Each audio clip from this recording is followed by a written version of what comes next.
할렐루야. 지난 명절 기간 잘 보내셨습니까? 네. 하나님의 사랑이 늘 우리를 붙잡아주고 계심을 믿습니다. 우리는 지난 시간에 사울이라고 하는 기독교를 탄압했던 사람이 우리 예수님의 은혜로 말미암아 담메색에서 예수님을 만나고 변화되어서 복음을 전파하는 일에 힘을 썼던 모습과, 그리고 복음을 전파하다가 죽임당할 위기를 맞았을 때에 하나님께서 다시금 그를 피신할 수 있도록 도와주신 은혜를 생각해 봤었습니다. 오늘은 그 이후의 이야기인데요, 26절 말씀을 먼저 저희들이 합독하도록 하겠습니다. 시작. 사울이 예루살렘에 가서 제자들을 살리고자 다 두려워하고 그가 제자들을 믿지 아니하니. 자, 사울이 예루살렘에 가게 됐습니다. 담메색을 벗어나서 사울이 예루살렘에 가고 있는데, 이 예루살렘까지 가는 그 길은 우리가 지금 바로 이렇게 봐서 그렇지 사실은 3년의 공백 기간이 있었습니다.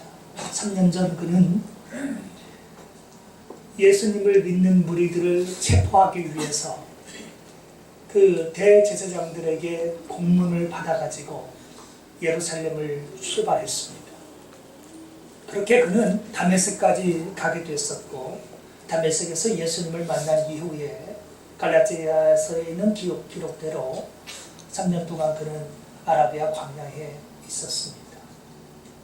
그런 3년의 그 기간을 보낸 이후에 그는 정말로 예수님을 증거할 수 있는 그런 모든 기본적인 그런 훈련을 다 마치고 나서 담메색에 다시금 갔다가 그들을 변화시켰고 또 조금의 위기도 맞이했던 것입니다.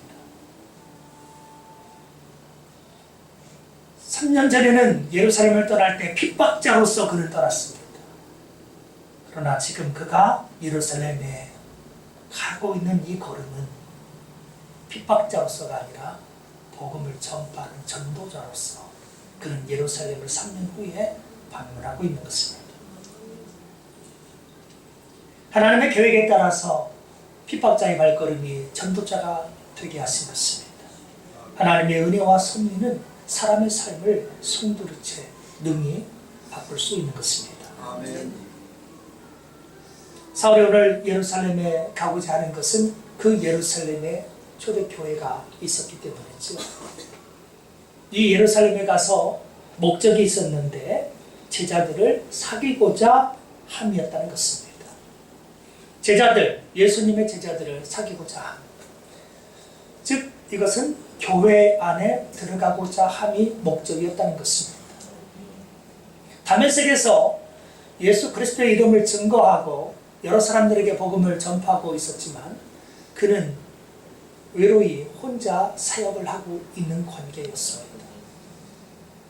그가 더 이상 핍박자가 아닌 정통 크리스찬으로 인정받기 위해서는 교회 안에서 인정을 받아야만 했었고요.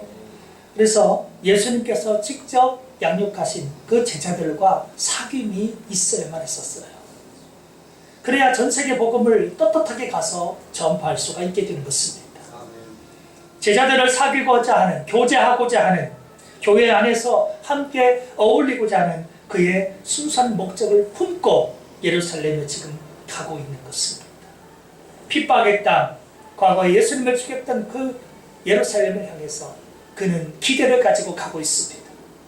오늘 교회와 함께 만날, 제자들과 함께 만날 그 꿈을 품고, 과거에는 내가 핍박자였지만 이제는 형제된 그들을 만나고 싶은 마음 속에서 달려가고 있는 것입니다.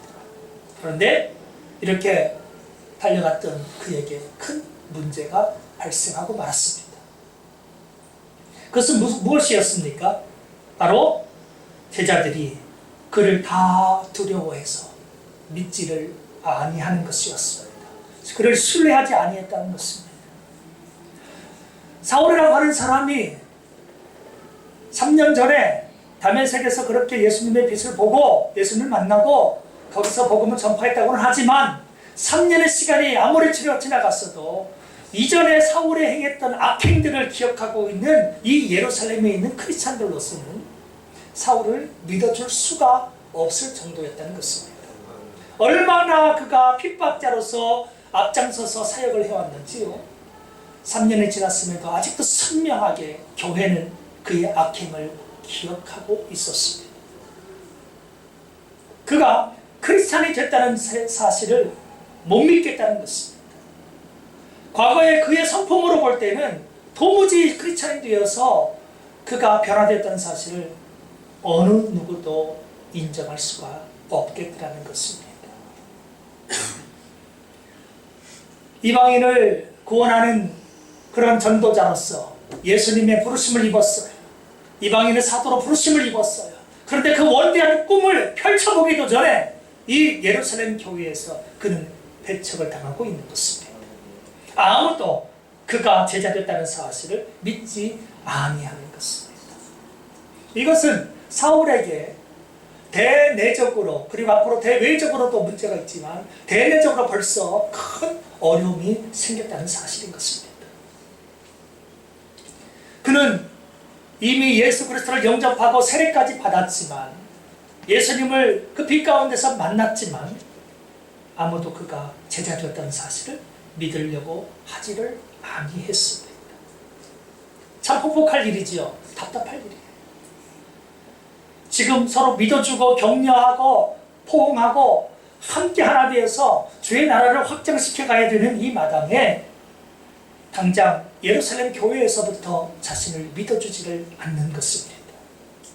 사귀고자 해도 사귐을 허락하지를 않습니다. 교회 안에 들어갈 수가 없습니다. 다들 두려워해요. 또 다들 공포스러워해요. 사울이 변화됐다고는 하는데 못 믿겠다는 거예요. 그가 변화됐다고 하는 것도 하나의 쇼가 아닐까라고 생각을 하는 것입니다. 기독교를 송두리째 말살하려고 하는 그의 또 다른 계획은 아닐까라고 하는 생각마저도 품었을 가능성이 있습니다. 크리스찬인 것처럼 그렇게 속이고 우리 공동체에 들어와서 우리 전체를 다 잡아가려고 하는 그런 뜻은 아닐까 하는 그런 두려움이 여전히 있었기 때문에 어느 누구도 사울의 제자됨을 믿지 않고 신뢰하지 않았다는 것입니다. 자, 많은 회당을 찾아다니면서 유대인들에게 복음을 전파했던 이 사울이 교회에서 받아주지 않을 때 정말 속수무책이었어요. 어떻게 해볼 도리가 없는 거예요. 믿지 않는 자들에게는 가서 예수님의 이름을 증거하고 예수님의 이름으로 구원을 받을 것을 설교했던 거였지만 교회 자체가 믿어주지 아니할 때 얼마나 어려운지 몰라요. 자신이 나타나 있는 자체마저도 공포스럽고 자신이 하는 말 하나도 믿어주지 않는 그 교회였다는 것입니다. 자, 앞으로 전 세계에 복음을 전파하던 위대한 그릇인 이 사도가 교회의 내적인 문제에 암초에 부딪힌 것입니다. 자, 이 속에서 이 난관을 뚫지 못하면 그는 앞으로 전 세계의 전도를 감당할 수가 없게 되는 것입니다. 왜? 예루살렘 교회에서 인정받지 못하면 그는 어디에서도 사도로서 역사를 감당할 수가 없게 되는 것입니다. 교회가 인정을 해줘야 그가 앞으로 교회와 연대해서 전 세계 구원의 역사를 감당할 수가 있게 되는 것이죠. 그런데 어느 한 사람도 믿어주지 않고 마음을 열지 아니하는 바로 그때 얼마나 그의 마음이 답답하고 아팠겠습니까? 자신이 과거에 행한 악행이 떠올랐을 것입니다.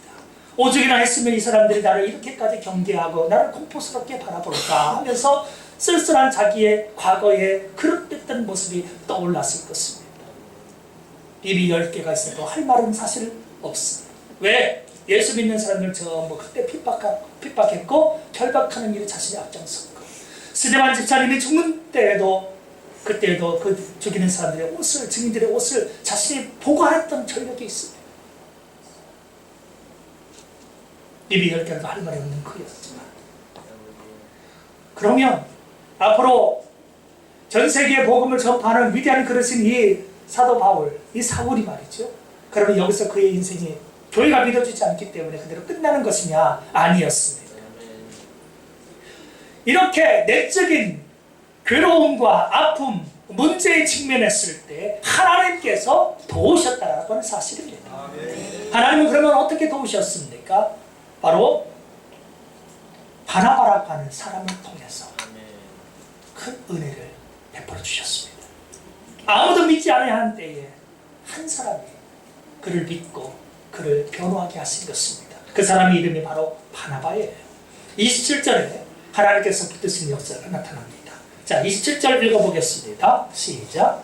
바나바가 데리고 사도들에게 가서 그가 길에서 어떻게 주를 보았는지와 주께서 그에게 말씀하신 일과 다메섹에서 그가 어떻게 예수의 이름으로 담대히 말하였는지를 전하니라. 아멘. 아무도 만나주지 않습니다. 아무도 믿어주지 않습니다. 다들 그를 공포스러워합니다. 공포의 대명사가 되어 있는 사울입니다. 3년 전의 일이었지만 그의 과거의 행적은 모든 교인들이 뚜렷이 기억하고 있었어요. 그런데 이렇게 난관에 사로잡혀 있을 때에 바나바가 이 사울 앞에 다가갔습니다. 그리고 그를 붙들고 자신이 사도들 앞에 데리고 갑니다. 하나님은 바나바를 통해서 역사하고 계셨습니다. 교회 앞에 설 자격조차도 없다고 생각하는 그 사울을 오늘 바나바는 두 손 잡아 그를 사도들 앞에, 제자들 앞에 이끌었던 것입니다.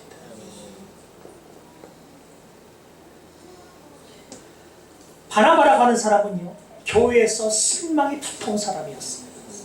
그는 경건한 사람이었고요, 과거에도 교회 앞에 자신의 밭을 판 그 값을 전부를 가져다가 교회 앞에 내놨던 헌신적인 일꾼이었습니다. 바나바는 위로의 아들이라는 뜻이 있는데요, 그는 정말 위로자로서 이 시간 하나님 앞에 쓰임받고 있었습니다.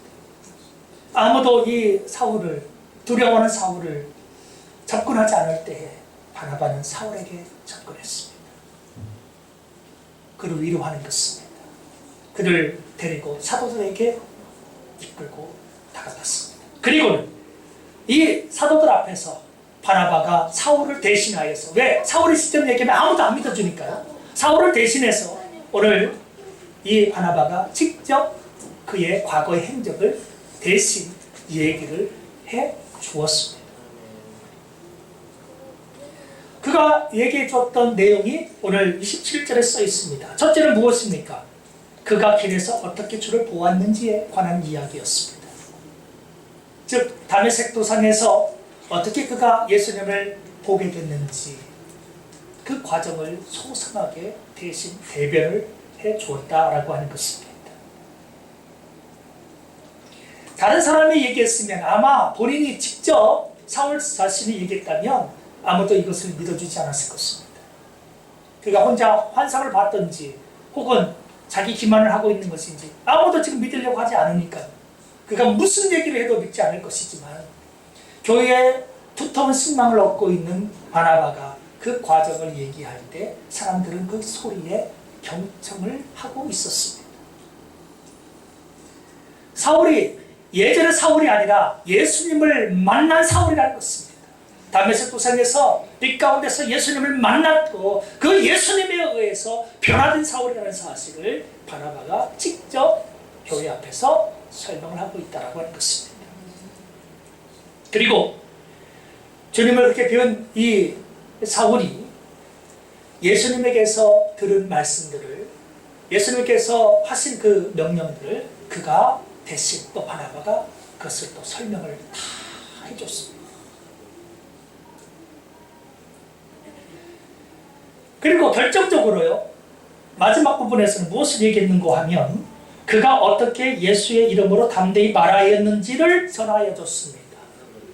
자, 우리가 한 가지 기억해야 될 게 있는데요, 다른 게 아니라 예수님의 이름으로 말했다는 사실이에요. 이 사울이라고 하는 사람이 변화되었고 예수님의 당부를 받았고 이윽고 마침내는 가서 예수님의 이름으로 말을 했다라고 하는 사실이에요. 예수님의 이름을 말하는 게 왜 중요할까요? 예수님의 이름으로 말하면 죽을 수 있는 세상이었기 때문에. 즉 어느 누구도 예수님 스스로도 지금 이단의 괴수로 신성모독죄로 이미 죽였지 않습니까? 예루살렘에서 그 종교 지도자들에 의해서 백성들에 의해서 예수님은 이미 그렇게 골고다 사형장에서 죽임을 당한 이후였어요. 예수님의 이름으로 말한다는 것은 곧 사형을 각오하는 일이었습니다. 이 당시에는 예수님의 이름으로 말하면 어느 누구라도 체포되고 살해를 당할 수 있어요. 그런데 사울이라고 하는 사람이 과거에는 예수님의 이름을 믿는 사람을 전부 결박하고 포박하고 죽이는 일에 앞장섰던 바로 그 사람이 지금 다메섹에서 뭘 했다고요? 예수님의 이름으로 자신이 예의를 했다는 말이에요. 설교를 했다는 거예요. 복음을 전파했다는 사실입니다. 이것처럼 뚜렷이 사울이 변화됐다는 것을 증명할 필요는 없는 것입니다. 그가 예수님의 이름을 말할 사람이었어요? 아니었어요. 예수님의 예자만 나오도 그는 증오하고 미워하고 죽여야 되는 것이 마땅하다고 여겼던 사람입니다. 그랬던 그가 예수님의 이름을 말했다는 거예요. 그러면 예수님을 어떻게 말할 수 있었는가? 예수님의 당부가 있었다는 거죠. 그리고 그 이전에 예수님을 만나는 경험이 있었기 때문에 그가 일사불란하게 이렇게 바뀌어서 예수님의 이름을 다메섹에서 전파했다라고 하는 것입니다. 그는 분명히 변화된 사람인 것을 교회 앞에서 바나바는 설명해 줬습니다. 아무도 믿지 않을 때에 신임을 받고 있는 바나바를 하나님께서 내세우신 것입니다. 답답하고 오히려 이제 교회에서 받아주지 않을까, 이 교회에서 나를 이제 내치지는 않을까, 그런 염려 가운데 있는 이 사울에게 하나님은 위로하심을 바나바를 통해서 주셨습니다. 바나바는 위로의 그 아들로서 그렇게 이름 그대로 쓰임을 받았다라고 하는 것입니다. 이로 말미암아서 그 결과가 어떻게 됐을까요? 바나바가 열심히 하나님의 그 은혜 속에서 이 사울을 변증을 해줬는데 그 결과가 놀랍게도 28절에 써 있습니다. 28절 말씀을 읽어보겠습니다. 시작. 사울이 제자들과 함께 있어 예루살렘에 수립하며. 사울이 열심히 바나바의 그러한 도움의 설명을 듣고 나서 성도들이 어떻게 했다고요? 교회가 어떻게 했다고요? 사울을 받아줬을까요? 안 받아줬을까요? 받아줬습니다. 그래서 사울이 제자들과 함께 있을 수가 있다는 것입니다. 전에는 그를 믿지 아니했습니다. 그를 배격했습니다. 그를 다들 두려워했습니다. 하지만 지금은 제자들과 함께 있을 수 있게 됐어요. 교회 안에, 공동체 안에 들어와서 교제할 수 있게 됐다는 것입니다.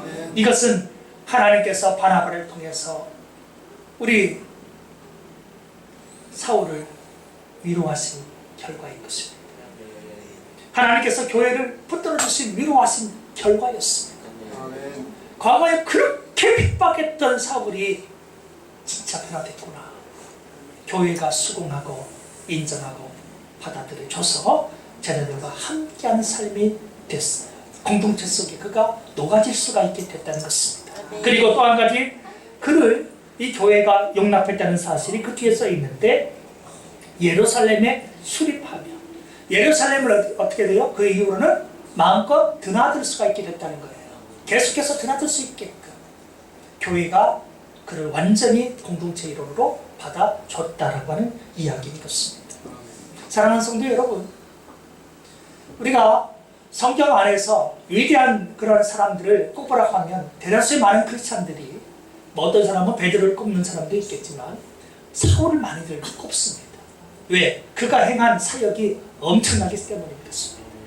세계 선교에 그가 이바지한 역사가 엄청나게 많습니다. 그는 12명의 사도 외에 이방인을 위한 사도로 별도로 예수님께서 직접 불러주신 특별한 사람이었습니다. 그는 오로지 예수님을 위해서 산 사람이었습니다. 예수님을 아는 일 외에는 모든 자신이 가지고 있었던 고상한 모든 지식이나 배경이나 모든 것을요, 다 배설물처럼 버려버린 인물이었습니다. 그 유명한 신약의 많은 성경들이 이 사울을 통해서 기록이 되었습니다. 하나님께서 정말로 위대한 그릇으로 사용하셨는데, 이 위대한 그릇이, 이 위대한 사도가 교회에 처음에 용납이 되지 않았다면 그의 사역은 어떻게 됐을까요? 세계의 역사는, 세계 선교의 역사는 어떻게 뒤바뀌었을까요? 사울이 사울 될 수 있는가? 전 세계 복음을 전파할 수 있었던 데에는 바나바를 통한 하나님의 붙드신 역사, 성령님의 위로가 있었다는 사실인 것입니다. 성도 여러분, 모두가 두려워해서 믿지 아니할 때에 한 사람은 믿어줬습니다. 바나바는 그를 신뢰하고 믿어주고 그를 교회에 소개하면서 그가 교회 안에 일원이 될 수 있게 만들었고 이윽고 그는 세계 선교의 주역으로서 활동을 하면서 하나님의 나라의 영역을 넓혔던 것입니다. 아멘. 오늘 교회는 이런 바나바와 같은 사람들이 필요한 것입니다. 아멘. 우리 모두가 다 같이 바나바처럼 하나님 앞에 경건한 삶을 살면서 또 신망을 두텁게 얻으면서 우리 주변에 있는 약자들을 감싸 안으면서 그들을 변호하면서 그들을 사랑하면서 교회 안에 세우는 일에 앞장서야 하는 것입니다. 아멘. 자, 예루살렘 교회의 인정을 드디어 받았습니다. 내적인 문제가 이제 해결이 됐어요. 교회 안에서의 문제가 해결이 됐어요. 그런데 이 문제가 해결되자마자 사울은 이제 놀랍도록 복음 전파에 힘을 쓰기 시작했습니다. 자, 그가 정말로 예수 그리스도의 사람인 것을 알 수 있는 것이 또 그 29절에 있는 말씀입니다. 자, 29절 말씀 한번 또 읽어볼까요? 시작. 또 주 예수의 이름으로 담대히 말하고 헬라파 유대인들과 함께 말하며 변론하니 그 사람들이 죽이려고 힘쓰는 거예요. 자, 교회에서 인정을 받자마자 그는 재빨리 첫 번째로 한 일이 있어요. 무슨 일이죠? 주 예수님의 그 이름으로 담대히 말하라는 겁니다. 목숨 걸으라는 겁니다. 예루살렘이 어떤 곳이에요? 예수님 죽인 곳이에요. 아직도 많은 종교 지도자들이 시퍼렇게 살아있습니다. 많은 유대인들이 있습니다. 핍박자들이 널브러져 있는 것이 예루살렘이에요. 그런데 그 예루살렘에서 자신의 목숨을 아깝다 여기지 않고 그는 예수님의 이름을 선포하고 있었습니다. 이 예루살렘에서 말이죠. 목숨 걸고 예수님의 이름을 담대히 말하더라는 것입니다. 교회는, 받아들이는 교회는 확실히 이 사울이라는 사람이 변화된 것을 눈앞에서 볼 수 있게 된 거예요. 그는 예수님의 이름을 말하는 것을 꺼려하지 않았습니다. 두려워하지 않았습니다. 숨지 않았습니다. 은밀히 행하지 않았습니다. 오히려 담대히 말했다는 것입니다. 누가 함께하고 있었기 때문입니까? 교회가 함께하고 있으며 또 성령님께서 그를 위로하시고 붙들어주고 있었기 때문에 그는 그가 알고 있었던 모든 성경적인 그러한 모든 그러한 말씀, 율법의 그런 내용과 아울러서 이 말씀들을 예수님의 이름으로 계속해서 증거했어요. 지난번에 우리가 살펴본 대로 사울의 메시지의 핵심은 두 가지입니다. 예수 그리스도는 누구다? 하나님의 아들이시다. 또 하나는 뭐예요? 그분은 그리스도이시다. 이 두 가지를 예루살렘에서도 선포했다라고 하는 것입니다. 그리고 이 예루살렘에서요, 그가 특별히 만난 사람이 있는데 그 사람들은 누굽니까? 바로 헬라파 유대인들과 함께 말하며 변론을 했습니다. 헬라파는요, 그들 출신 배경이 그 이스라엘 땅이 아니라 그 로마 지역, 로마의 지배하에 있던 다른 지역의 배경을 두고 있는 사람들이라는 거죠. 즉, 유대인이기는 하지만 타국에서 태어난 사람들, 이 사람들은 이제 헬라파 유대인이라고 부르는데요. 이 헬라파 유대인들을 만나서 그는 변화시키는데 힘을 썼습니다. 왜? 자기 자신조차도 사실은 헬라파 유대인과 같습니다. 그런데 그 헬라파 유대인들을 만나서 그는 변화시키는데 힘을 썼습니다. 왜? 자기 자신조차도 사실은 헬라파 유대인과 같습니다. 왜? 자기 자신조차도 사실은 헬라파 유대인과 같습니다. 그런데 그 헬라파 유대인들을 만나서 그는 변화시키는데 힘을 썼습니다. 길리기아 다소에서 태어났었어요. 예루살렘 땅에 태어난 게 아니라 다소에서 거기서 태어나서 거기서 성장했습니다. 그런 어쩌면 헬라적인 배경을 가지고 있는 그런 사람들을 참 불쌍히 긍휼히 여기면서 자신처럼 저 이국 땅에서 태어났지만 하나님을 사랑하는 그들의 관점만 바꾸면 자기처럼 예수님을 영접하고 그들도 새 생명을 얻을 수 있으라고 믿고 그렇게 전도했다라고 하는 것입니다. 그래서 만나면 그 헬라 사람들, 헬라파 유대인들에게 계속해서 복음을 전파했어요. 근데 이제 헬라파 사람들은요, 특별히 그 어떤 철학이나 뭐 이런 웅변이나 이런 거 굉장히 좋아했거든요.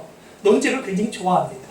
그래서 사울과 만나서 여러 가지로 이제 논쟁을 하게 됐는데, 이 논쟁 끝에 보면 뭐가 있냐면요, 29절 끝에 보면 뭐 있어요? 변론하니 그 사람들이 죽이려고 힘쓰거늘. 자, 그 사람들은 헬라파 유대인들입니다. 이 사람들이 누구를 죽이려고 힘썼대요? 사울을요, 죽이려고 힘썼어요. 그럼 이 사실에서 우리가 볼 수 있는 건 뭐냐면, 이 논쟁 끝에 누가 이겼어요? 사울이 이겼어요. 혼자밖에 안 됐는데 하나님이 함께하는 사울을 이길 수가 없는 거예요. 논쟁으로는 못 이기는 거예요. 여러 가지 이성적인 이야기들, 설득하려고 하는 여러 가지 이야기를 다 해봤지만 하나님의 사람을 이길 방법이 전혀 없었던 것입니다. 헬파 유대인들은 많았습니다. 아무리 다수가 덤벼도 하나님이 함께하는 사람을 이길 방법이 없는 거예요. 그러니까 자신들이 논리에서 치다 보니까 이 사람들이 어떤 생각을 품느냐면, 차라리 저놈을 제거해야 되겠다. 왜? 말로는 안 되니까. 말로는 못 이기겠으니까. 제거해서 입을 다물게 만들어야겠다는 생각을 품었다라고 하는 것입니다. 그만큼 이 헬라파 유대인들이 이 사울을 죽이고 싶을 만큼 그는 탁월하게 하나님의 말씀을, 복음을 전파하는 유력한 사람이었다는 것입니다. 지난번 담메색에서도 유대인들이 자기를 죽이려고 했었어요. 그때 하나님은 그를 피신할 수 있도록 도와주셨습니다. 이제 대내적인 교회의 갈등의 문제를 해결하고 이제는 헬라파 유대인들에게 복음을 전파하고 있는 이 사울에게 또다시 외부적으로 죽음의 위기가 또 도래한 것입니다. 이때에 하나님은 또 어떻게 역사하십니까? 그냥 이것을 수수방관하십니까? 내버려 두실까요? 사울이 죽도록 방관하시느냐 말이죠. 아니었습니다. 위기가 닥치면 항상 하나님의 뭐가 있냐면 도우심, 은혜, 위로가 있습니다. 아멘. 다음 절에서 하나님의 위로가, 도우심이 있는 것을 볼 수 있어요. 자, 30절 말씀이에요. 읽어보겠습니다. 시작. 형제들이 알고 가이사랴로 데리고 내려가서 다소로 보낸다. 자, 교회의 모습을요, 오늘 놀랍게도 30절에는요 교회가 알고라고 하지 않고요, 이 형제들이라고 하는 얘기는 교회를 의미하는 거예요. 근데 굳이 교회라고 하지 않고 뭐라고 썼어요? 형제들이라고 썼어요. 교회가 사울을, 전에는 그렇게 의심하고 사울이 제자됨을 믿지 않았었고 불신했었는데, 공포스러워했었는데, 어느새 사울을 뭘로 여기고 있어요? 교회가요? 형제로 여기고 있더라는 거예요. 형제로 받아들이고 있더라는 거예요. 하나님께서 그리 만들어 주셨습니다. 형제들이, 교회가 알고는 오늘 이 예루살렘이 있으면 꼼짝없이 죽을 수밖에 없다는 사실을 깨닫고는 어떻게 했느냐면, 이 사울을 데리고 가이사랴라고 하는 항구로 데리고 갑니다. 그 항구에서 배 타고 어디까지 가게 만들어요? 여기 보면 데리고 내려가서 다소로, 그래요. 다소는 사울의 고향입니다. 다소 땅으로 배를 태워서 보내게 된 것입니다. 항구로 가서 거기서 보내버리는 거예요. 자, 교회가 보내고 있지만, 형제들이 보내고 있지만, 이 배경 속에는 하나님께서 운행하시고 위로하시고 붙드시는 역사가 있는 것입니다. 아멘. 사울이 앞으로 전 세계의 복음을 전파하는 위대한 사명이 남아있는데, 여기서 유대인들에 의해서 죽임을 당하면 안 되는 거예요. 그는 조금 더, 그리고 또 준비되어야 되는 일꾼이에요. 이제 막 예수님을 믿자마자 그는 정말로 미친 듯이 예수님의 이름을 선포했어요. 가는 곳곳에 선포했어요. 수없이 많은 대적들이 그를 초기부터 죽이려고 하는 것입니다. 죽이고 싶을 만큼 그는 복음 전파하는 능력이 탁월했습니다. 오늘 그는 다소 땅으로 보내져서 고향 땅으로 보내져서 다시금 주님 앞에서 영적으로 준비할 수 있는 기회를 갖고 있는 것입니다. 계속해서 시달리기만 하면은요, 더 큰 인물로 쓰임받을 수가 없어요. 교회를 통해서 하나님께서는 그를 위로하시면서 다소 땅 고향 땅으로 보내서 거기에서 준비되게 하셨고